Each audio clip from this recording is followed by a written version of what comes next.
On va en direct en Espagne y retrouver Antoine Simoneau, notre correspondant. Bonsoir Antoine. Buenas noches, Mémé. Buenas noches a todos. Bon, comment le Real a justifié son absence? Je crois que vous avez des informations. Quand je dis qu'il était furieux, c'est bien ça? On est à peu près dans le bon état d'esprit, dans la bonne humeur?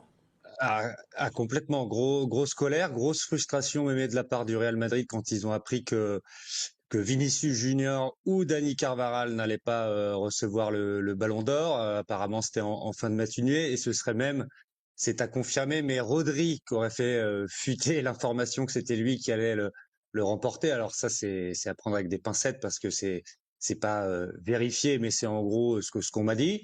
Et parce qu'ils estiment qu'en gros, que selon les critères du Ballon d'Or, si le Ballon d'Or n'était pas remis à Vinicius, il aurait dû être remis à Dani Carvajal. Et donc en gros, le Ballon d'Or ne respectait pas le Real Madrid, et donc le Real Madrid n'allait pas là où on ne le respectait pas. C'est la communication ça officielle du club, et il y avait une délégation quand même de 50 personnes qui devaient partir à 15 heures de Madrid, et ils ont décidé de tout annuler en début d'après-midi. Alors certes, on peut comprendre peut-être leur frustration parce que moi personnellement, je trouve que Vinicius Junior a été effectivement le joueur le plus décisif la saison dernière, que ce soit en quart de finale, en demi-finale, en finale de la Ligue des Champions, mais même en Liga.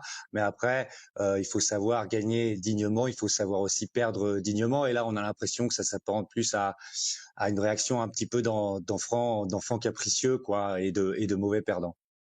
Il y a quelques questions qui vont vous être posées, mais juste sur les critères que vous avez rappelés. Camille a bossé sur tous les critères. Il y en a trois, enfin trois principaux. Vous pouvez nous les rappeler, s'il vous plaît, puis après on retournera à Madrid. Oui, déjà, on rappelle que ce sont 100 votants qui sont désignés parmi les pays figurant dans le top 100 du classement FIFA.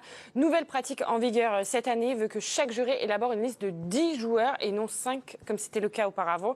Donc les critères principaux, ils sont trois. Performance individuelle, caractère décisif et impressionnant, performance collective et trophée remporté, et la classe du joueur et son sens du fair play. Et il y a également une nouvelle répartition des points. Le lauréat homme est désigné par donc le jury de 100 journalistes. Chaque votant désigne un top 10 par ordre décroissant, avec des points pour chaque position. 15 points pour la première place, 12 pour la deuxième, puis 10, 8, 7, 5, 4, 3, 2, 1 point ensuite pour le 10e joueur désigné dans la liste du jury. Merci. Antoine Simoneau, Madrid. Une question de Roland Courbis, qui a vu le Classico perdu par le Real 4-0 samedi, qui fait un rapport avec la non-venue. Allez-y, Roland. Déjà, bonsoir. En ce qui concerne le comportement du Real, qui n'est pas habitué à perdre, hein, donc ça on le sait depuis de longues années, est-ce que ça a un rapport avec la déception et les 4 buts pris contre le Barça? Alors Roland, très honnêtement, non. Par contre, ce qu'on m'a dit aussi, c'est que il y a le sentiment que l'UEFA est derrière tout ça et que c'est très politique, comme l'a dit d'ailleurs Eduardo Camavinga il y a quelques minutes. Il a dit que c'était une décision politique, ce Ballon d'Or, quand il a réagi au Ballon d'Or de Rodri.